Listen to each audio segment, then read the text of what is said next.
பின்னாடி இது கோழிக்குட்டிக்கு போய் எவனா தையல் போடுவானாமா? டே லூசு பாயில, நான் பிரசவமா பார்த்து தையல் போட்டுனுக்குற, கோழிக்குட்டிக்கு போய் தையல் போட்டுனுக்குற. தப்பரா என்னடா அங்க நடனக்க ஸ்க்ரூ போட்டுக்கிற? ஒரு கோழிக்கிட்டே ஒழுங்கா சுட்டு குத்துக்கிறியா? எல்லாம் உங்க ஒப்பம் தூக்கத்துல வாயை பிறந்து கிடக்குறானே. அந்த மாதிரி எல்லா கோழிக்கிட்டே பிறந்துன்னு தான் கிடைக்குது. அந்த மாதிரி வரக்கூடாதான் புதுசா ஒரு எக்யூப்மெண்ட் கண்டுபிடிச்சிக்கிறேன். என்ன கண்டுபிடிச்சிக்கிற? ஏதோ ஒண்ணு கண்டுபிடிச்சிக்கிறேன் பாரு. ஃபுல்லா ஸ்க்ரூ வச்சு வச்சுக்கிறேன். அது உள்ளகிற தீவனம் இல்ல கொஞ்சம் கூட வெளியே வராது. அப்படியே அதை மீறி வெளியே வந்தாலும் தையல் மீறி எப்படி வரும்? அதான் ஃபுல்லா தையல் வச்சு வச்சுக்கிறேன். எனக்கு தீவனம் ரொம்ப பிடிக்கும். அதை விட கோழிக்கிட்டேன்னா எனக்கு ரொம்ப ரொம்ப பிடிக்கும்.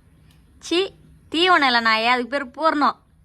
ஏதோ ஒண்ணு என்ன பூரி நடக்குதுன்னா இப்ப அதுக்கு கையில பேப்பர் ஓட்டிங் கிடக்கு பேர், தூக்கி போட்டு ஒழுங்கா தையி. இது உள்ளதான் வச்சுக்கிறேன் தீவனத்தை. என்னத்த வெளியே வரக்கூடாதுல்ல, அதனால கவர்ல போட்டு முடிச்சு போட்டு உள்ள வச்சு அதோட சேர்த்து வச்சு தையல் அடிக்கிறேன். பிசுறு கூட வெளியே தட்டாது. கோழி குட்டியும் எனக்கு தான். கோழி குட்டை